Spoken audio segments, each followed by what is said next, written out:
고졸 검정고시 한국사 19. 자, 이제는 일제강점기로 들어왔습니다.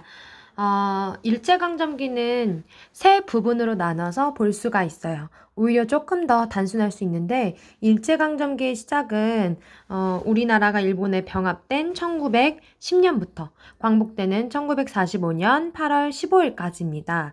이렇게 1910년대의 일본의 통치 방식과 20년대의 통치 방식, 그리고 3, 40년대의 통치 방식 각각 다르기 때문에 이렇게 세 시기로 구분을 할 수 있는데요. 너무너무 중요하니까 이 표 자체에다가 별표를 치고 봅시다. 10년대의 통치 방식은 무단 통치입니다. 이것은 어떤 저항이나 독립운동에도 폭력이나 억압으로 대응한다라는 건데요. 이거를 잘 보여주는 것이 헌병경찰제도, 즉 군인들이 경찰을 하는 것입니다. 이것과 조선인들을 대상으로만 때리는 조선 태형령이 있었다고 합니다.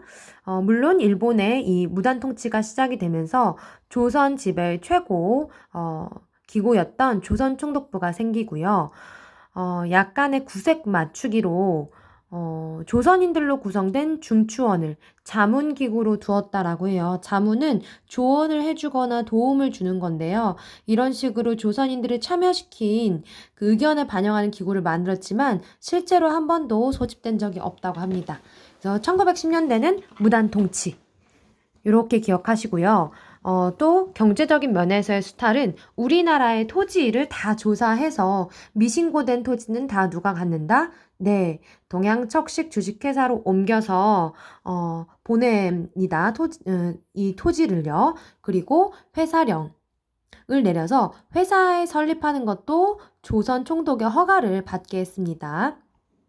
그리고 두 번째 1920년대는 3.1운동이 일어나고 난 직후라서 일본의 통치 방식이 바뀝니다. 문화 통치로요. 이름에서 볼 수 있듯이 조금은 풀어주는 방식인가 할 수 있는데 실상은 민족을 분열시켜서 친일파를 양성하고자 하는 일본의 속내가 있는 겁니다. 여러 가지로 헌병경찰도 보통경찰로 바꾸고요. 언론의 자유도 생기게 하지만 다 민족을 분열시키고자 하는 책동이었죠. 자, 20년대는 문화통치. 그리고 경제적인 수탈은 산미 증식 계획입니다. 쌀 생산량을 늘려서 증식시켜서 이걸 다 어디로 가지고 간다? 네, 일본으로 가지고 가는 겁니다. 그래서 쌀 생산을 늘리기 위한 방법들이 다 동원이 돼요. 산미 증식이라는 말이 나오지 않아도 품종을 개량한다. 그리고 물을 대는 시설을 수리시설이라고 하는데 수리시설을 개선한다 등등 뭔가 쌀 생산량을 늘리고자 하는 시도와 관련이 있으면 다 20년대 산미 증식 계획입니다.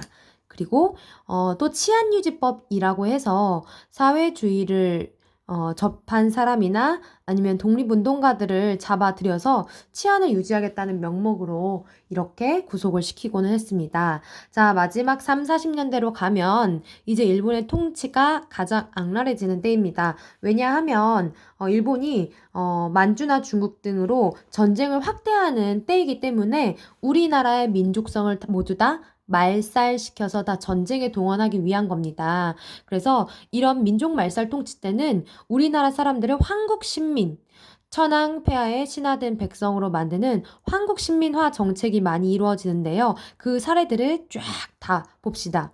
황국신민서사라고 천황폐하께 충성을 다짐하는 내용의 서약을 암송을 하게 하는 거고요. 신사참배, 일본의 우상을 모신 그런 신사에다가 절하게 합니다. 창씨개명, 일본식으로 이름을 다 바꾸는 거죠. 여러분도 동주를 봤나요? 윤동주도 끝까지 저항하고 하다가 어쩔 수 없이 창씨개명을 하지 않으면 안 되는 상황이 돼서 바꾸죠. 히라누마 로주로 바꾸게 됩니다. 그리고 징용, 노동력을 동원하는 거고요. 징병, 병사로 끌고 가는 겁니다. 이거를 위해서 일본이 이런 구호를 홍보해요. 내선 일체.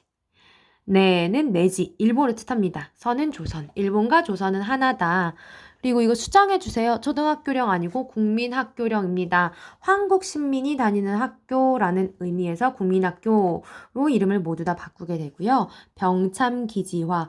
우리나라는 전쟁 동원의 의미로만 일본에게 존재하는 거였죠. 전쟁 창고화 정책이라고 할 수가 있어요.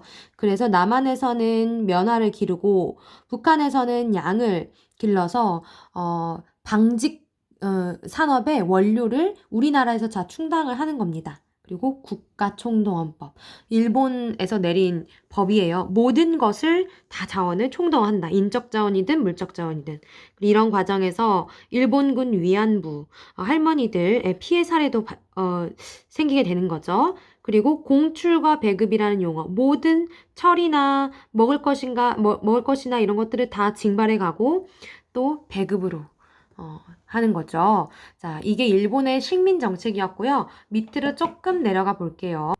네, 이렇게 일본의 식민 정책을 세 시기로 나누었던 것처럼 우리나라의 저항도 이 시기마다에 맞춰서 계속 변화해 나갑니다. 먼저 10년대의 민족운동을 볼게요. 이 10년대는 무단 통치 시기였기 때문에 사실 저항하기는 쉽지 않아요. 그렇지만 이제 9년 동안 참다가 터진 것이 바로 3.1운동이고 3.1운동의 결과로 만들어진 것이 대한민국 임시정부입니다. 너무너무 중요해요. 작년이 3.1운동과 임시정부 100주년이었기 때문에 여러 가지 기념하는 것들이 참 많았죠. 3.1운동 일단 별표 치고 이렇게 거대한 민족적인 저항운동이 왜 일어났을까? 미국 대통령 윌슨이 민족 자결주의를 선언합니다. 이것은 그 자결이 아니고요. 스스로 결정한다. 그 민족의 운명을. 그 의미입니다. 그래서 우리나라도 일어났죠. 그리고 도쿄에 있었던 유학생들, 한국인 유학생들도 2월 달에 이미 독립선언을 했습니다. 그러면서 3월 1일 고종의 인산이를 기해서 전국적인 만세 시위가 비폭력으로 시작이 됩니다. 물론 나중에는 우리도 폭력으로 맞서서 뭐 경찰서를 공격한다던가 이런 것도 있는데요. 이게 비폭력이 폭력으로 바뀌게 되는 큰 계기가 일본의 잔혹한 진압입니다. 화성 제암리교회 학살 사건 등 이거 예전에 문제로 나온 적이 있어요. 교회 안에 청년들과 마을 사람들 다 가두고 불 지르고 학살했던 그런 사례입니다. 그래서 이걸로 인해서 생겨난 대한민국 임시정부와 관련된 사실도 알아둘까요? 우리나라 최초의 민주공화제입니다. 왕이 있는 것이 아니라 대통령이 있습니다. 초대 대통령은 이승만이었고요. 임시정부의 위치가 어디였냐면 중국의 상하이였기 때문에 국내와의 연락을 위한 여러 가지 방법들이 필요해요. 그래서 연통제, 비밀 연락망이었죠. 교통국은 비밀통신기관입니다. 이런 것들을 활용을 했고요. 구미위원부는 미국에 있었던 외교부입니다. 독립신문도 발행합니다. 서재필의 독립신문과 이름이 같은 거예요. 그리고 한국광복군도 추후에 만들어지게 되고요. 자금을 모금하기 위해서 독립공채라는 일종의 쿠폰 같은 것을 발행을 해서 이걸 판매를 합니다. 그래서 기금을 모으게 됩니다. 그래서 대한민국 임시정부는 쭉 이렇게 활동을 하다가 나중에 갈등을 겪으면서 노선 모색을 위해서 국민대표회의라는 것을 개최를 해요.